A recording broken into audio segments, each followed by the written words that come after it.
was like a personal family connection, and I think your year in Hamilton would have been my second. Flattery, okay.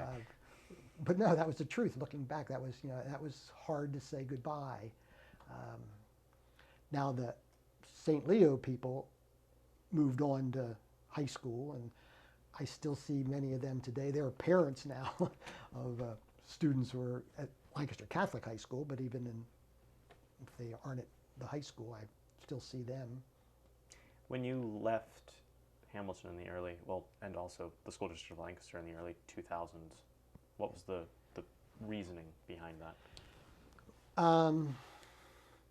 That was 2004, right? Something like Three. that. 2004, What year did you 2003. finish? Yeah. I have 2003. Wasn't it June 2003? Something. Because like at 2004 I started at. I'm missing a year there. 2004 is when I started. 2006 is when I started in the prison. Yes, yeah, so okay. It's 2004. Yeah, June 2004. Now we're exact. Is when we left Hamilton, and it was just partly of the school system's direction, and I had enough years at that point. Not that I ever started for this reason, to be able to retire with some benefits, pension-wise.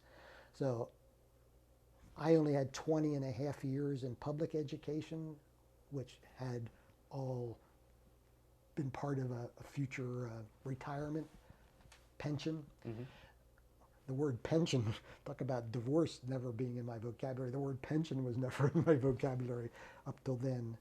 And so once I knew I was eligible for that, I could make up the difference I felt in just any outside job. So you said that you didn't like the direction the district was going. What do you mean by that? Well, I certainly, I didn't have to deal with as much as a regular classroom teacher with the PSSA emphasis. Standardized testing. And the always looking for higher scores. And yet I was used in a role, especially in the math area, in helping to enrich that. And I think in your group, probably might have been the highest group ever scoring as a class.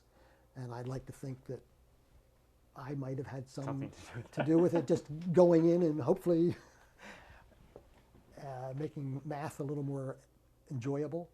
But, and then I guess there was certain administrative support that I felt didn't exist, to me personally, anyway. And the gifted system changed, which was another, looking back in Providence, I'm so glad I didn't have to deal with that, because I would have had to handle multiple schools. And the beauty of my position, I always was at one school, being Hamilton, and I had an another school in my part-time for the year. But it was only 2 schools in a year. And then I know the following year, that teacher that took my place at Hamilton also had 3 or 4 other schools, I think. Wow. Or eventually it came to that. So a different school every day. And that's a big part of me. I like a relationship that is ongoing and lasting, and which was the beauty of the gifted program. I didn't have to get a new class every year. I got a couple new students, but I had children year after year. Was that important to education? Is that important to learning, is having consistency like that? A relationship? I think it's helpful. I don't think it's the critical, but I think it's definitely helpful. And that's why in the school district of Lancaster, they're going to go back to, well, not go back to, but now they're going to have K-8, Martin being, I guess, the experimental building. Plan. So you're in one place and setting, at least, for a long time. You might not have the same teacher. How would you say that your time in the elementary school system prepared you, as well as your time in the private school system? How did they prepare you for going to the prison, if we're coming back to the present, essentially? Well, I guess looking back, I realized that in the prison, the women were at a elementary kind of level of need and for learning. So they didn't have a maturity as their ages would have said. You know, I'm dealing with women mostly in the 20s, but they were still at adolescent mentalities. So I think I could relate to what they needed. I couldn't speak over their heads, and I had to speak in a way that would be interesting, and I could use hopefully vocabulary that wasn't childish. So that just kind of fell into place. What were the major differences between the different groups? I know that seems like a very blank, simple question. Well, but I think your wife just came.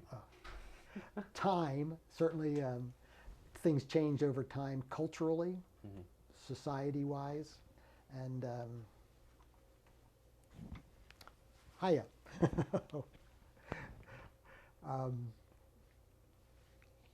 I don't know if I finished that. Time and culturally. Well, things just change over the years, as that's history in general. But I think so much changed because of technology, and the technology in the educational world, as we're looking at this great high-tech camera here, didn't exist. We had film strips when I first started. You don't know what a film strip is, probably. Vaguely. I know what microfiche is, so that's one thing I have up on some people. Yeah, that's a little... It's different. I know. Yeah, but the old film strip projector, slides, you know, that's the way you would show something visually in those days. Now, of course, you'd stick in your DVD and...